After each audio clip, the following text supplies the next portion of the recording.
नमस्कार। आज हम इस वीडियो में एलसीएम निकालना सीखेंगे। एलसीएम का अर्थ होता है least common multiplier. Least common multiplier इसे निकालने के लिए हम पहले तो जो भी संख्याओं का एलसीएम निकालना है उस संख्याओं को लेंगे। संख्याएं हमारी कुछ भी हो सकती हैं। हम यहाँ पर 16 और 64 ले लेते हैं। अब हमें इनका दोनों का एलसीएम निकालना है। तो सबसे पहले हम इनके अभाज्य गुणनखंड निकालेंगे। अभाज्य गुणनखंड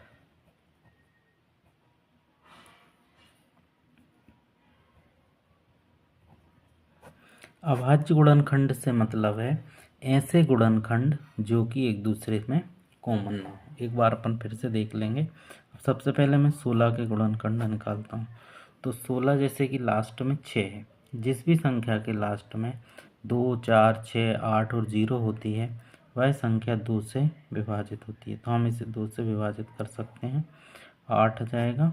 8 को पुनः 2 से डिवाइड करेंगे, 4 आ जाएगा। 4 को पुनः 2 से करेंगे, 2 आ जाएगा। 2 को पुनः करेंगे, 1 आ जाएगा। तो इस प्रकार हमारे पास 16 के जो गुणनखंड आ जाएंगे वो रहेंगे 2 इंटू 2 इंटू 2 इंटू 2। देखिए 16 को हम 4 इंटू 4 में भी तोड़ सकते थे, लेकिन वह भाज्य होते, क्योंकि 4 और 4 2 से विभाज्य हो जाते।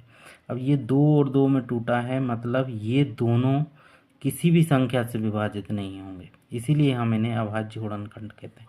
ऐसे ही हम 16 के निकालेंगे।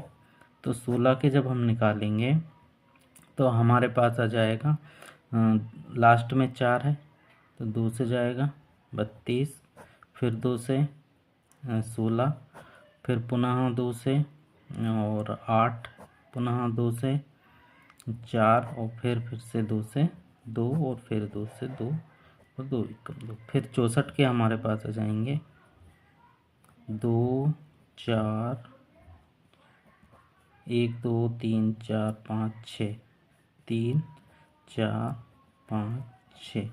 ये हमारे पास 64 के आ गए। अब हमें एलसीएम निकालना है। तो एलसीएम का मतलब है कि जो एलसीएम आता है वो हमेशा बड़ी संख्या आएगा, क्योंकि हमें लीस्ट कॉमन मल्टीप्लायर चाहिए है जो सबसे छोटी संख्या हो, जो दोनों से विभाजित हो जाए, ऐसी संख्या जो है वो।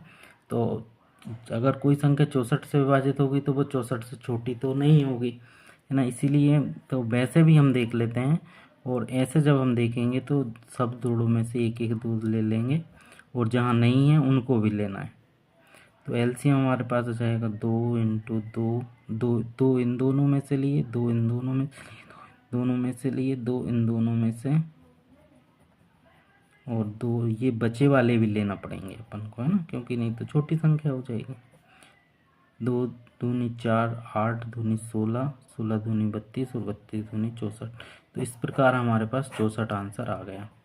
अब आप जो है वो 18 और 90 इन दोनों का एलसीएम निकाल कर कमेंट्स कीजिए।